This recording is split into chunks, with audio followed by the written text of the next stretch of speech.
السلام علیکم ورحمت الله وبرکاته. ګرانو او قدرمنو کتونکو، امید لرم چې ټول به راته راکه روغ او جوړ یاست. ګرانو کتونکو، په دغه ویډیو کې به در وښیم چې تاسو څنګه کولی شئ چې د خپل واتساپ بلاک نمبر چې دی هغه خلاص کړئ. او نن سبا دغه مشکل بیخي زیاتو کسانو ته دی چې د واتساپ نمبرونه چې دی هغه بلاک شوي وي، او په ګروپانو کې هم زه وینم، ماته په شخصي کې هم مرسته وي. هغه ځکه ما بله ویډیو هم جوړه کړې ده چې د دې نمبرونه چې دي هر رجسټر نه وي. نو تاسو کولی شئ چې هغه ویډیو هم وګورئ، زما په چینل کې پرته ده، او خپل نمبرونه ګرده رجسټر کړئ. نو بیا انشاءالله ستاسو نمبر چې دی هغه نه بلاکیږي.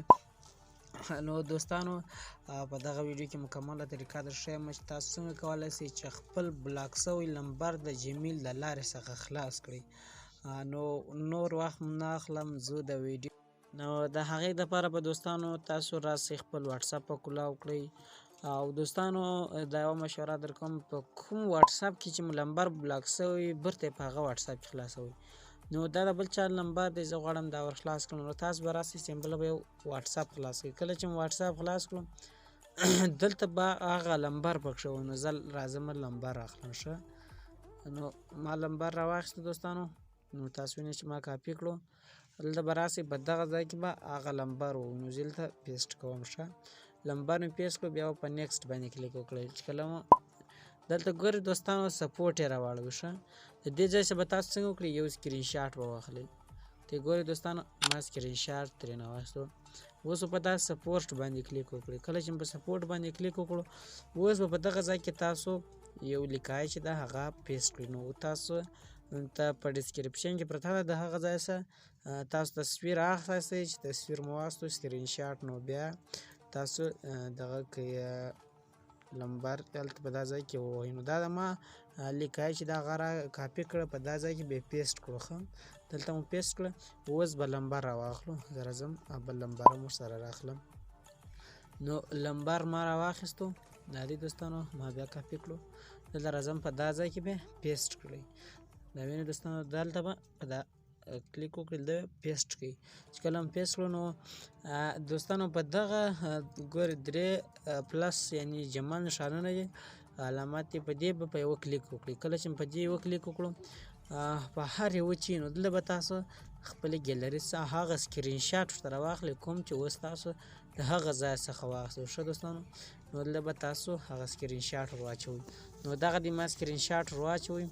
نو دلته بیا په دغه نیکسټ باندې کلیک وکړئ. چې کله دا نیکسټ کړو، نو دوستانو دا به زموږ سره اوس جیمیلونه راواړوي. ښه، اوس به تاسو په دا جیمیل باندې کلیک وکړئ. کله چې په جیمیل کلیک وکړو،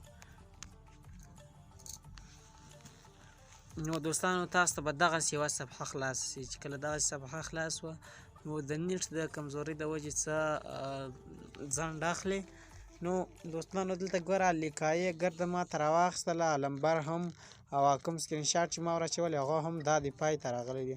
نو که چېرې دلته سکرین شاټ نه ور اچوئ، بیا راسئ په دا ځای کلیک کوئ، دلته بیا سکرین شاټ ور اچولی شئ. اوس به دوستانو په دغه ځای کې تاسو یو نوی ایمیل چې پر هغه باندې تاسو بله شماره نه وي خلاصه کړې، دلته به هغه ایمیل ور اچوئ. یعنې داسې ایمیل چې بله شماره تاسو په هغه ایمیل باندې تر اوسه پورې نه وي استولې، نو تاسو به هغه ایمیل په دا ځای کې ورته خوښ کړئ. دا وینئ دوستانو، لږ بره وګورئ، دا ایمیلونه چې ما ته راواخیسته، دلته به تاسو یو ایمیل ورته راواخلئ. ما دلته د ایمیل ورته راواخیستو، بلکل به راسئ، بیا به دغه کلیک وکړئ. چې کله په دې کلیک وکړو، اوس به زموږ سره دا نمبر چې دی کمپنۍ ته میسج ولاړی، نو هغه به 24 ساعته بعد به دا نمبر خلاص کړي. یعنې دوستانو که ستاسو نمبر چیرې نه سو خلاص 24 ساعته بعد، هغه به په دغه کې به دا مسلې وي ستاسو په نمبر کې چې که چیرې ژر بند شوی، یعنې هلته بند شي، تاسو هلته بلاک شي، تاسو په واتساپ کې دغه طریقه وکړئ، نو بیا خلاصېږي. او که چیرې تاسو مطلب در یوه شوه روز یا در یوې هفتې زیات ټیم اخیستی وي، نو هغه نمبر بیا ژر نه خلاصېږي، هغه ته به بیا تاسو 3 میاشتې انتظار کوئ. نو خدای دې وکړي چې ویډیو مو خوښه شوې وي. که مو ویډیو خوښه شوې وي، نو لایک یې کړئ، او که په چینل کې نوي یاست، نو خامخا در سره سبسکرایب کړئ. وسلام.